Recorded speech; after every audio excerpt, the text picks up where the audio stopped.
नमस्कार दोस्तों, स्वागत है आपका डिजायर आईएएस के प्लेटफॉर्म पे। तो फ्रेंड्स, जैसा कि आप सभी लोग जानते हैं कि यहाँ पे इंडियन पॉलिटी की हम लक्ष्मीकांत की सीरीज चल रही है।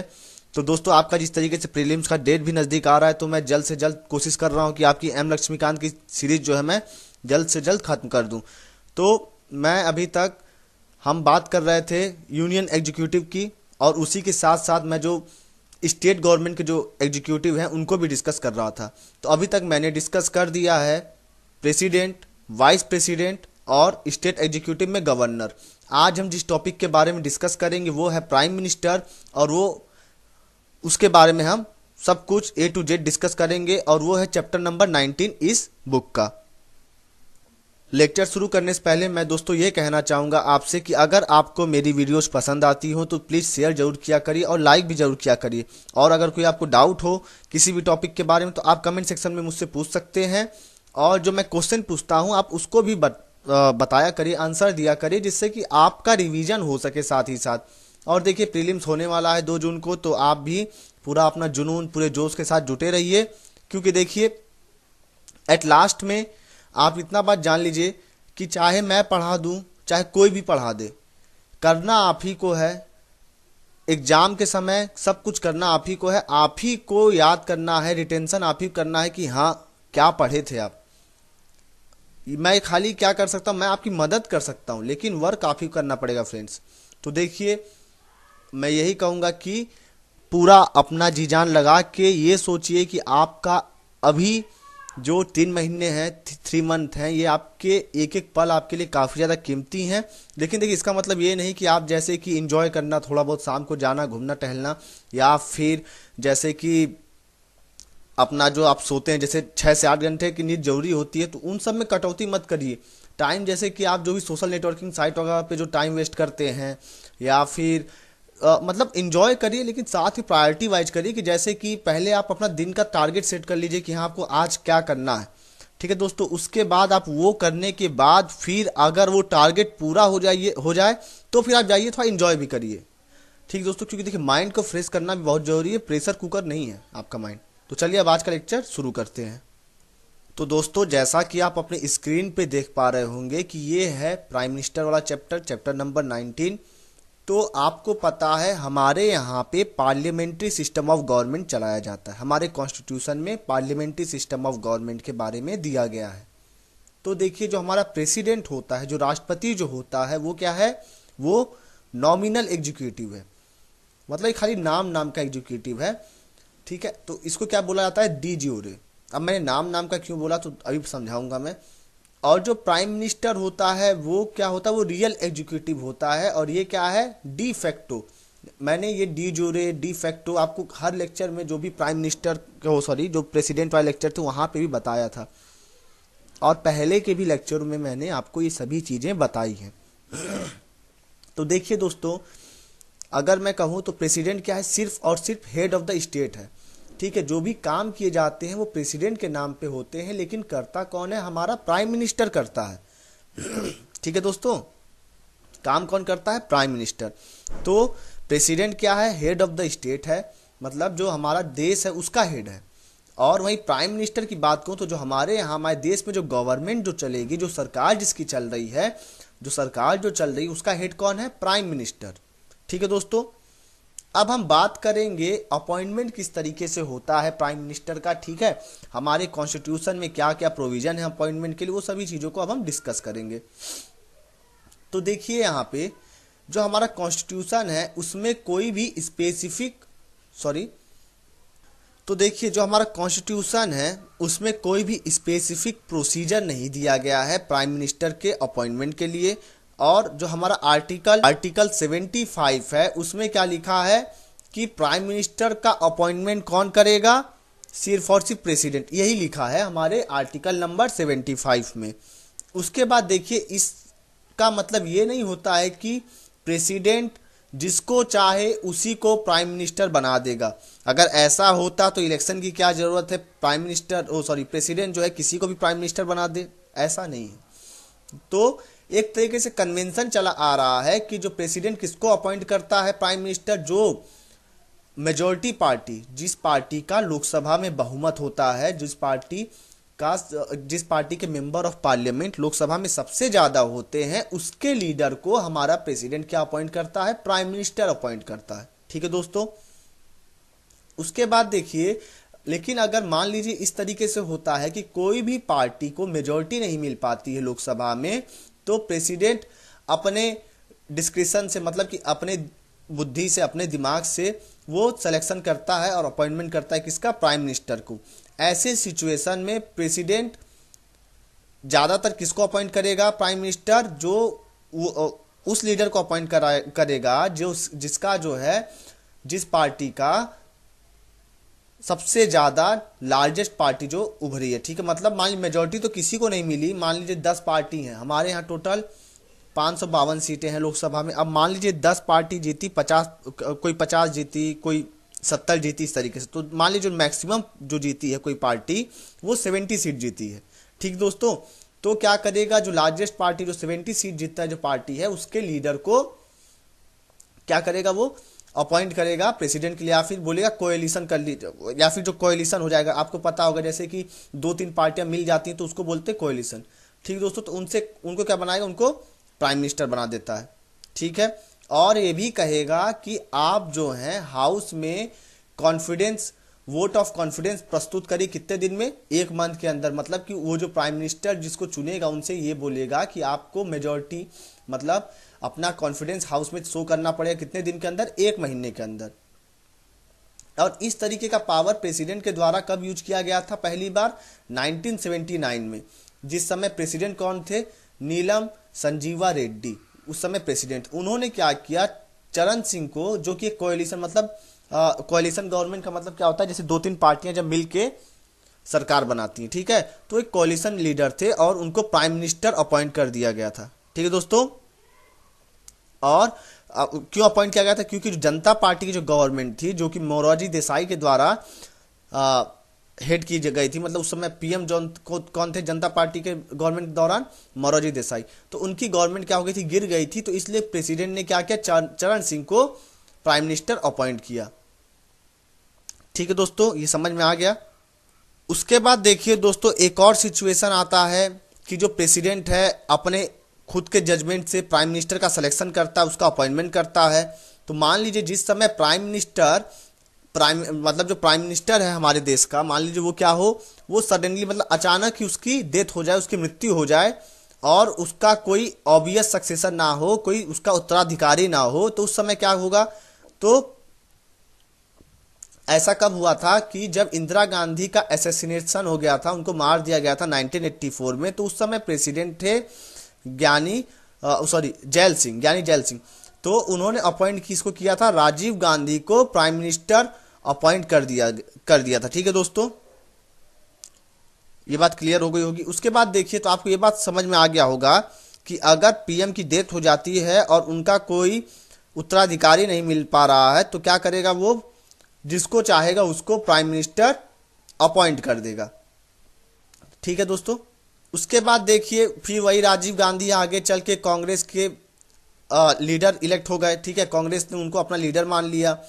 लेकिन अगर मान लीजिए कि प्राइम मिनिस्टर का डेथ हो जाता है और जो रूलिंग पार्टी है वो अपना एक नया लीडर इलेक्ट कर लेती है, डिक्लेयर कर देती है, तो प्रेसिडेंट के पास कोई भी चॉइस नहीं रहेगा, और उसको जिसको रूलिंग पार्टी ने जिसको इलेक्ट किया है, उसी को प्रेसिडेंट को प्राइम मिनिस्टर अपॉइंट करना पड़ेगा। ठीक है दोस्तों, उसके बाद देखिए दोस्तों, 1980 में दिल्ली हाई कोर्ट का एक डिसीजन आया था, उसमें ये कहा गया कि कॉन्स्टिट्यूशन में कहीं भी ये नहीं लिखा हुआ है कि जो पर्सन, ठीक है, मगर मान लीजिए किसी भी पर्सन को जब तक हम प्राइम मिनिस्टर अपॉइंट नहीं कर देते, उससे पहले उसको मेजॉरिटी प्रस्तुत करने की जरूरत नहीं है लोकसभा में। मतलब जब वो प्राइम मिनिस्टर अपॉइंट हो जाएगा, उसके बाद उसको अपनी मेजॉरिटी लोकसभा में दिखानी है। ठीक है, तो इस तरीके से आप कह सकते हैं प्रेसिडेंट किसी को भी पहले जो है प्राइम मिनिस्टर अपॉइंट कर देगा, और उसके बाद उनसे कहेगा कि अब आप जो है मतलब जैसे अब हमारे एक रीजनेबल पीरियड बोले तो हमारे यहाँ कितना, 1 महीने के अंदर, ठीक है, 1 मंथ के अंदर आपको 1 मंथ के अंदर लोकसभा में अपनी मेजोरिटी दिखानी पड़ेगी। इसका एग्जाम्पल है जब चरण सिंह बने थे 1979 में, वीपी सिंह 1989 में, चंद्रशेखर, पीवी नरसिम्हा राव,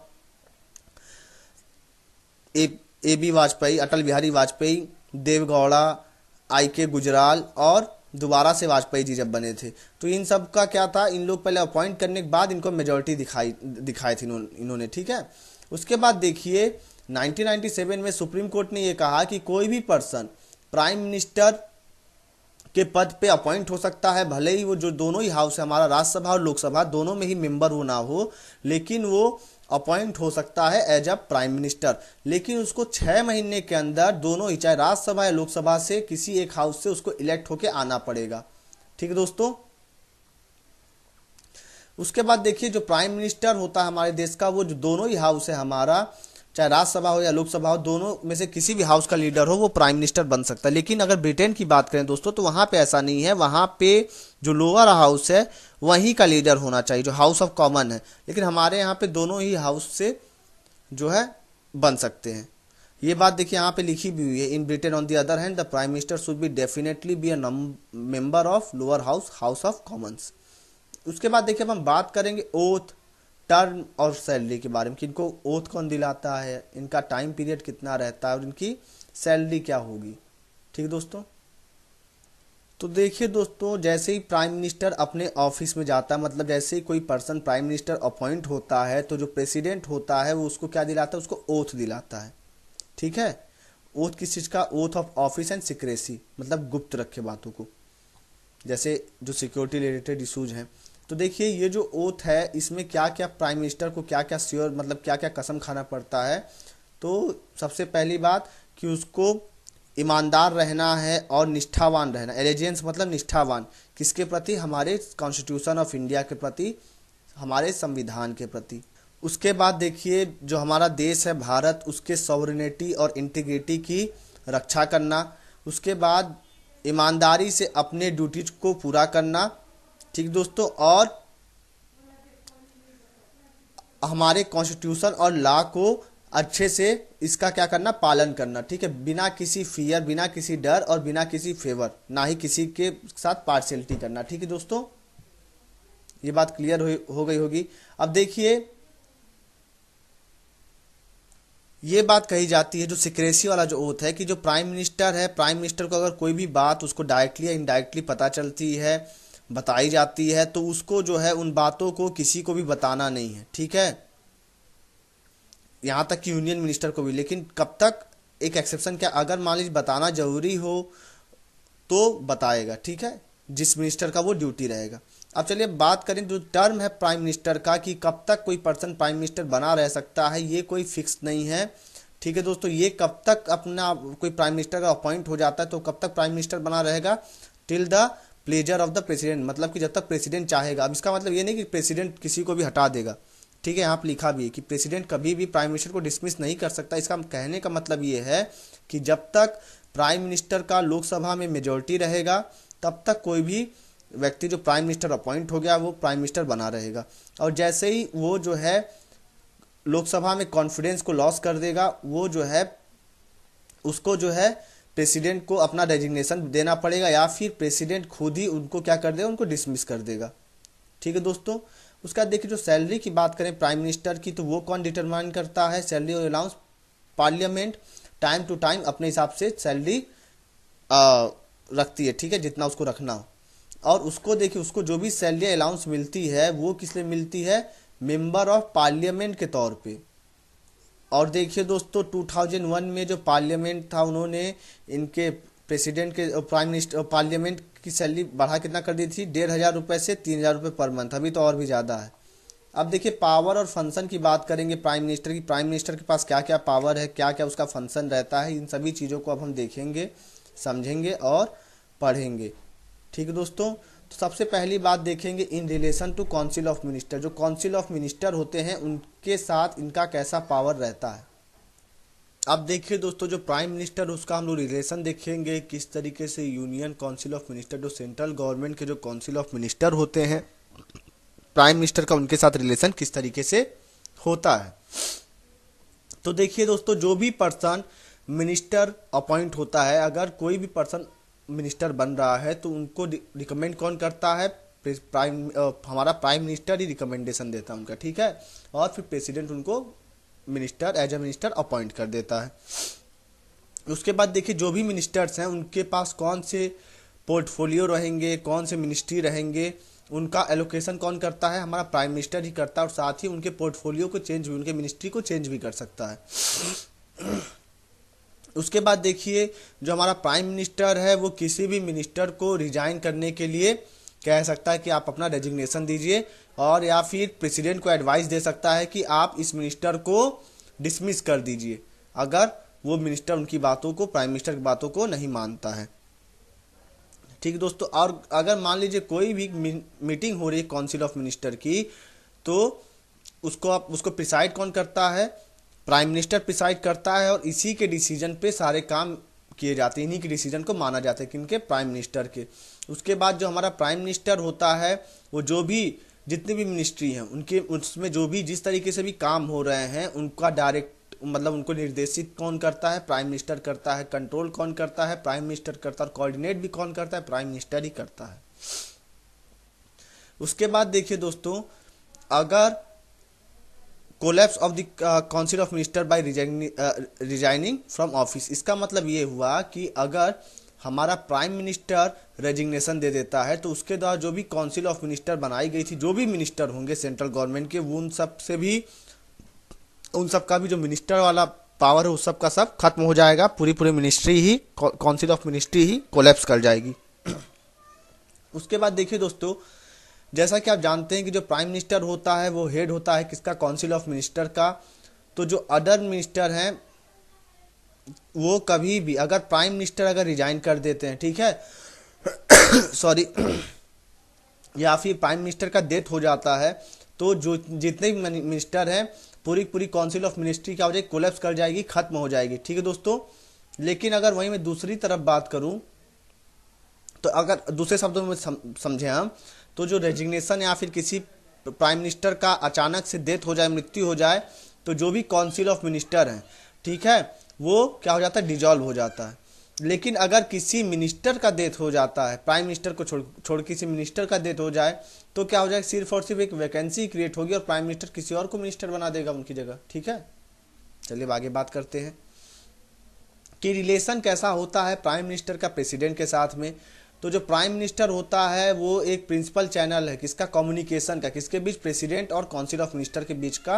मतलब जो भी कम्युनिकेशन होता है काउंसिल ऑफ मिनिस्टर और प्रेसिडेंट के बीच में, वो कौन करता है, करवाता है, प्राइम मिनिस्टर ही करता है। तो देखिए प्राइम मिनिस्टर की ड्यूटी है कि जो भी जितने भी काउंसिल ऑफ मिनिस्टर है उनका जो भी काम काज चल रहा है, ठीक है, जिस तरीके से लेजिस्लेशन चल रहा है, उन सब चीज़ों के बारे में प्रेसिडेंट को बताना। ठीक है दोस्तों, या फिर जो प्रेसिडेंट है वो बुला भी सकता है उनको कि आपके मिनिस्ट्री या आपके गवर्नमेंट में क्या क्या काम हो रहे हैं। ठीक है दोस्तों, अब चलिए आगे बात करते हैं। उसके बाद देखिए, मान लीजिए कोई मिनिस्टर के द्वारा, ठीक है, कोई डिसीजन लिया गया है या कोई बिल भेजा गया है प्राइम प्रेसिडेंट के पास में, तो प्रेसिडेंट जो है पूछ सकता है कि क्या काउंसिल ऑफ मिनिस्टर की मतलब जितने पूरी मिनिस्ट्री है उनकी सहमति ली गई है, उनका कंसिडरेशन लिया गया है। ठीक दोस्तों, ये भी बात वो पूछ सकता है और बोल सकता है कि आप पूरे काउंसिल ऑफ मिनिस्ट्री का कंसिडरेशन लेके आइए। उसके बाद देखिए जो हमारा प्राइम मिनिस्टर वो एडवाइस करता है किसको, प्रेसिडेंट को, अपॉइंटमेंट के लिए। किसका अपॉइंटमेंट के लिए, जैसे कि जो अटॉर्नी जनरल ऑफ इंडिया को अपॉइंट करने के लिए, कैग को appoint, controller and auditor general, chairman and member of UPSC, election commissioner, chairman and member of finance commission, और भी जितने भी कमीशन हैं उन सब का अपॉइंटमेंट किसके एडवाइस पे करता है, प्रेसिडेंट, प्राइम मिनिस्टर के एडवाइस पे करता है। अब देखिए, अगर अब बात करेंगे रिलेशन ऑफ मतलब प्राइम मिनिस्टर का रिलेशन किस तरीके से पार्लियामेंट के साथ किस तरीके का रिलेशन होता है। तो जो हमारा प्राइम मिनिस्टर होता है वो लीडर होता है किसका, लोअर हाउस का।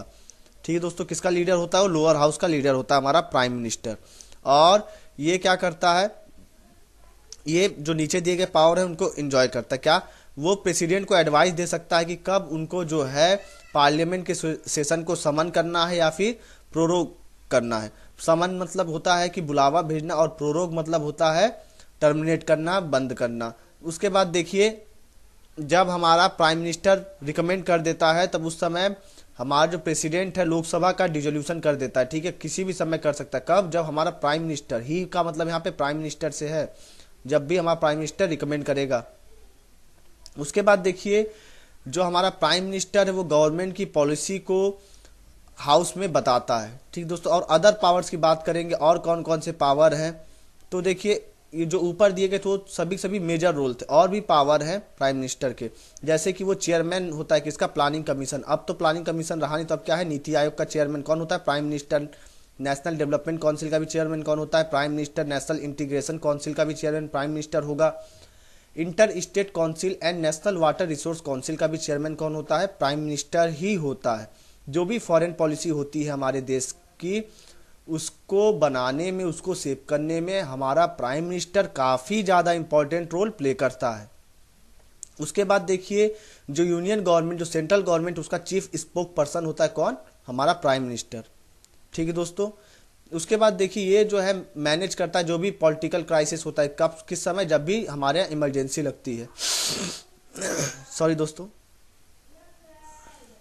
बात देखिए ये जो हमारा प्राइम मिनिस्टर होता है वो लीडर होता है किसका, हमारे राष्ट्र का लीडर। लीडर कौन होता है, प्राइम मिनिस्टर, हमारे नेशन का। तो ये हर स्टेट के अलग अलग स्टेट्स के लोगों से मिलता है, उनसे उनके प्रॉब्लम के बारे में पूछता है और कोशिश करता है कि उनके प्रॉब्लम को सुलझा सके। उसका देखिए जो हमारा प्राइम मिनिस्टर होता है वो लीडर होता है किसका, जो पार्टी पावर में रहती है उसका लीडर कौन होता है, प्राइम मिनिस्टर होता है। और ये पॉलिटिकल हेड भी होता है।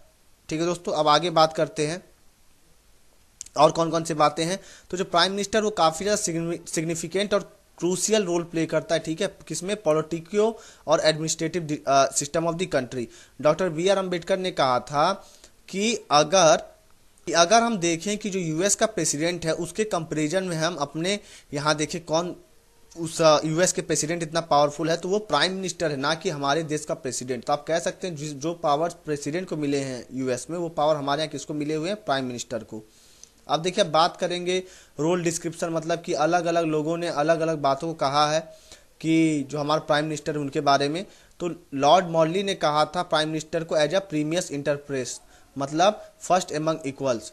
मतलब ये हुआ, देखिए सभी मिनिस्टर होते हैं, काउंसिल ऑफ मिनिस्टर में सब मिनिस्टर हैं जब, और हमारा प्राइम मिनिस्टर भी एक मिनिस्टर है, लेकिन जितने भी मिनिस्टर हैं उनमें सबसे प्रथम कौन रहता है, हमारा प्राइम मिनिस्टर ही रहता है। ठीक है दोस्तों, और इन्होंने ये भी कहा था कि जो हेड होता है कैबिनेट का वो कौन होता है, prime minister.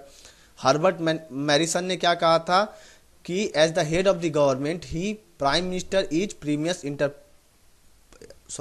इंटरपेरस today for the to modest and appreciation of the prime minister position. उसके बाद देखिए आगे बात करते हैं, सर विलियम वेनर हार्कॉट ने कहा था प्राइम मिनिस्टर को एज इंटर स्टेलस लूना मिनोर, मतलब क्या हुआ, a moon among lesser star.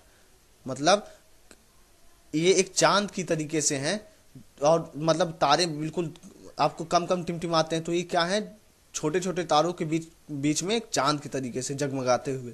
उसका देखिए जेनिंग्स ने भी कहा है, तो अलग अलग लोगों ने अलग अलग बात कही। जैसे मुनरो ने क्या कहा था, प्राइम मिनिस्टर को क्या कहा था कि वो कैप्टन है।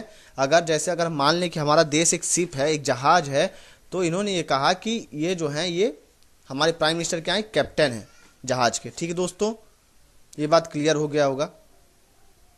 उसके बाद देखिए रैमसे मूर ने कहा था कि ये इन्हीं के हाथ में स्टीयरिंग होती है। ठीक है दोस्तों, जो हमारा अगर देश अगर शिप की तरीके से देखे तो जो स्टीयरिंग व्हील रहती है वो किसके पास रहती है, हमारे प्राइम मिनिस्टर के हाथ में ही रहती है। अब बात करेंगे रिलेशनशिप विद द प्रेसिडेंट के लिए कौन कौन से आर्टिकल हमारे कॉन्स्टिट्यूशन में है, कौन कौन से प्रोविजन है किसके लिए, प्रेसिडेंट और प्राइम मिनिस्टर के बीच का जो रिलेशन है। तो देखिए दोस्तों जो आर्टिकल 74 है वो क्या कहता है कि एक काउंसिल ऑफ मिनिस्टर होगा। ठीक है, और उसका हेड कौन होगा, प्राइम मिनिस्टर होगा। वो क्या करेगा, एड और एडवाइस देगा किसको, प्रेसिडेंट को। ठीक दोस्तों, उसके बाद देखिए जो प्रेसिडेंट जो भी काम करेगा वो इन्हीं के एडवाइस पे काम करेगा। ठीक है, इन्हीं के एडवाइस पे काम करे। लेकिन देखिए अगर उसको कोई किसी जगह ये लगता है कि ये बातें ठीक नहीं हैं, उनके एडवाइस ठीक नहीं, तो वो दोबारा से रिकंसीडर करने के लिए कह सकता है। लेकिन अगर दोबारा से उन्होंने काउंसिल ऑफ मिनिस्टर ने वही एडवाइस दिया तो प्रेसिडेंट को करना ही करना पड़ेगा। अब देखिए आगे बात करें, आर्टिकल 75 में क्या लिखा हुआ है कि जो प्राइम मिनिस्टर होगा उनका अपॉइंटमेंट कौन करेगा, प्रेसिडेंट करेगा। और उसके बाद और जो अदर मिनिस्टर हैं उनका अपॉइंटमेंट कौन करेगा, प्रेसिडेंट करेगा। लेकिन किसके एडवाइस पे करेगा, प्राइम मिनिस्टर के ही एडवाइस पे करेगा। तो आप कह सकते हैं जो भी मिनिस्टर हैं वो अपने पद पे अपने ऑफिस में कब तक रहेंगे, till the pleasure of the president. और जो काउंसिल ऑफ मिनिस्टर हैं वो कलेक्टिवली रिस्पॉन्सिबल किसको होंगे, हाउस ऑफ द पीपुल। और इंडिविजुअल रिस्पॉन्सिबिलिटी इनकी किसके लिए होगी, प्रेसिडेंट के लिए। अब देखिए अब ये ड्यूटी है प्रेसिडेंट हमारे प्राइम मिनिस्टर की कि वो जो भी काम काउंसिल ऑफ मिनिस्टर कर रहे हैं उनको प्रेसिडेंट को बताए। ठीक है, मतलब एक तरीके से काउंसिल ऑफ मिनिस्टर और प्रेसिडेंट के बीच में कम्युनिकेशन चैनल का काम करता है। तो वही बातें लिखी हुई हैं। अब चलिए बात करें कौन कौन से चीफ मिनिस्टर हुए हैं जो कि आगे चल के प्राइम मिनिस्टर बने हैं, तो अब हम उनको देखेंगे। तो आज तक 6 लोग हैं। कौन कौन है? मोरारजी देसाई जी हैं, चरण सिंह है, वीपी सिंह है, पीवी नरसिम्हा राव हैं, एचडी देवगौड़ा हैं, और अभी हमारे जो प्रेजेंट प्राइम मिनिस्टर हैं कौन? नरेंद्र मोदी। ठीक दोस्तों, तो ये लोग ऐसे प्राइम मिनिस्टर हैं जो कभी पहले सीएम हुआ करते। जैसे बात करूं मोरारजी देसाई की बात करूं तो ये पहले नॉन कांग्रेस सीएम थे। ठीक दोस्तों, sorry, non Congress prime minister थे। उससे पहले कौन होते थे? उससे पहले जितने प्राइम मिनिस्टर होते थे वो कांग्रेस पार्टी के ही होते थे। उसके बाद चरण सिंह जो थे ये यूपी के सीएम थे पहले। वीपी सिंह यूपी के सीएम थे। पीवी नरसिम्हा राव आंध्र प्रदेश के सीएम थे। एचडी देवगौड़ा कर्नाटक के सीएम थे। और जो हमारे नरेंद्र मोदी थे इनको सभी लोग जानते हैं, ये गुजरात के सीएम थे। ठीक है, तो यही सब बातें लिखी हुई हैं। तो आप इनके बारे में चाहें तो पढ़ सकते हैं, लेकिन इतना इंपॉर्टेंट नहीं है। जो चीज़ें इंपॉर्टेंट थी मैंने हर एक चीज़ डिस्कस कर दी। और यहाँ आप देखिए आर्टिकल 74 किस लिए? Council of minister to aid and advise the president and council of minister का हेड कौन होता है? हमारा प्राइम मिनिस्टर। 75 में other provision as to minister.